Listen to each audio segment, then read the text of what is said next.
Okay, guys, I want to talk about my family a little bit. Um, I got one sister. I don't have any brothers. I have one sibling. I have a sister. What bothers me is my sister hasn't invited me over for a Thanksgiving get together or for a Christmas get together in over 30 years.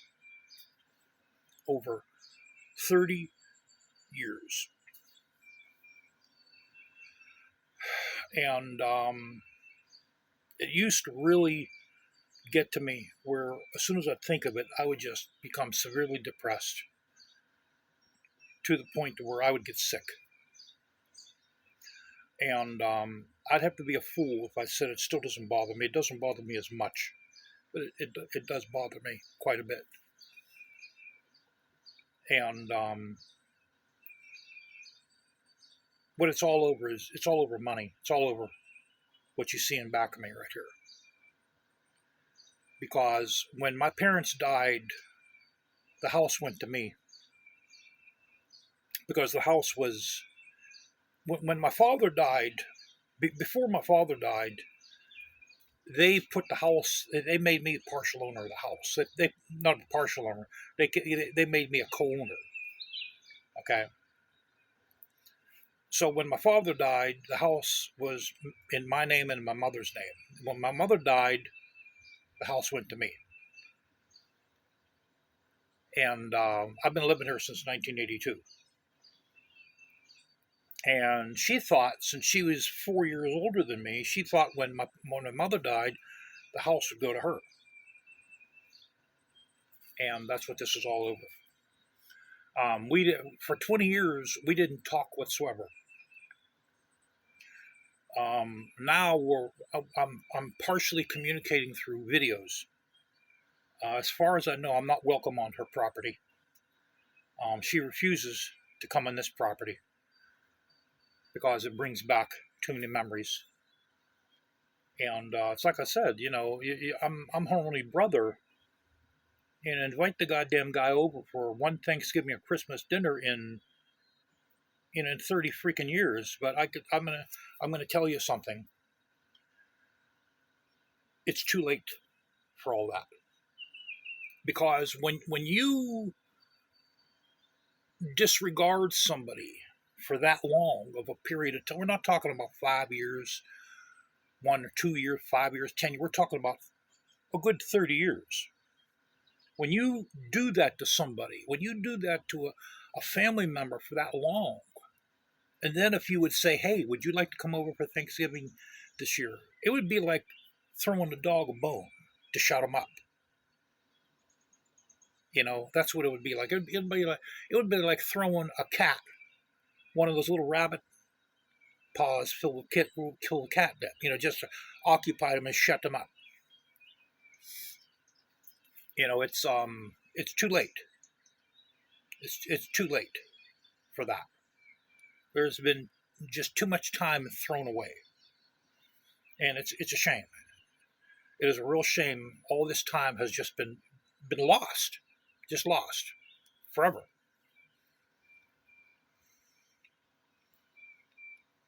If she would invite me over for this year's Thanksgiving dinner, I would tell her, why haven't you done this in the past? Why are you just coming around to doing this now?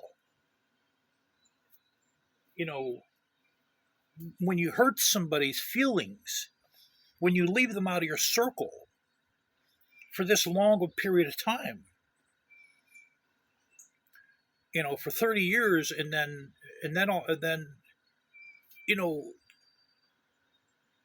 it's even worse. It's even worse than ignoring them. And her two children, my niece and nephew, they couldn't care if I was dead or alive. They couldn't care if I was dead or alive, guys. And I'm going to tell you the honest to God truth. I've done nothing to them. I have done nothing to them whatsoever. I've done nothing to my only sister. I've done nothing to her.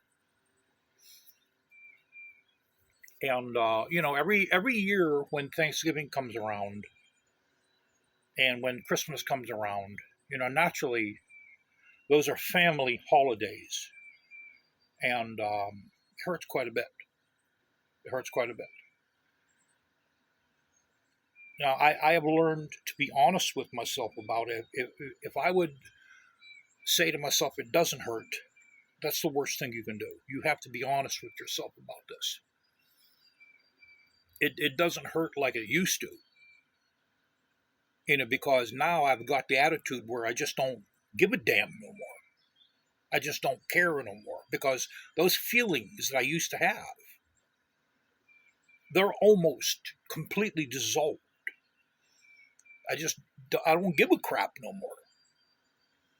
My heart now is set on moving out to the country, and having some animals, because animals, guys, love me more than people.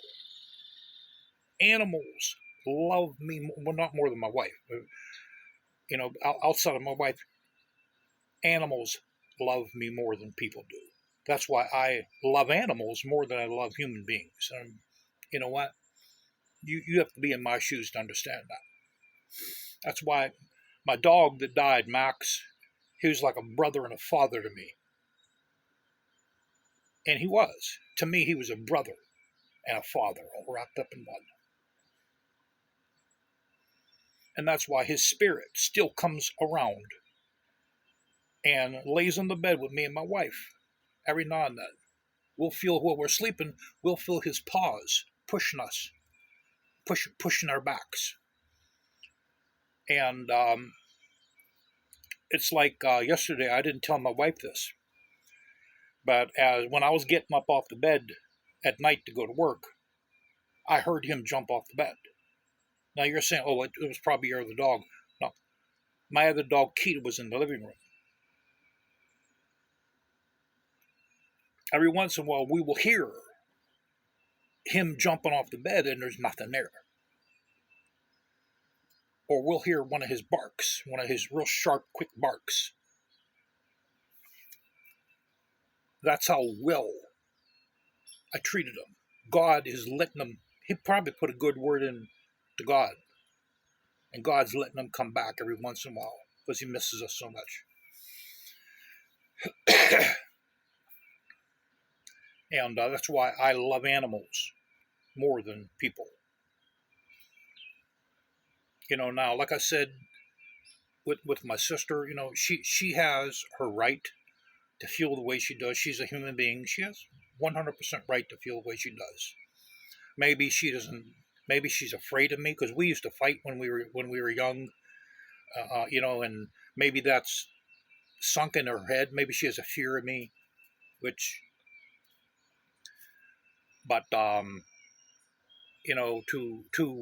if I would be invited over for Thanksgiving or Christmas, I would probably refuse because it's just too late.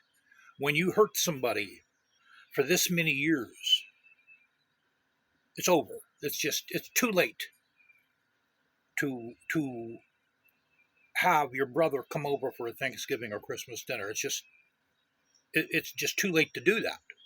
You just keep on going the way you're going. Okay. Now, let's end that. Now, I want to talk about, I'm going to make a Kydex sheath for a folding cleaver I bought. Not the one I made. I bought a folding cleaver, and I'm going to make a holder for it out of Kydex. I think I can do it. I've seen videos on YouTube where you can thermoform the Kydex. So I'm going to make a video from the start to finish on how I make that for this folding cleaver I got coming in. It should be in next week.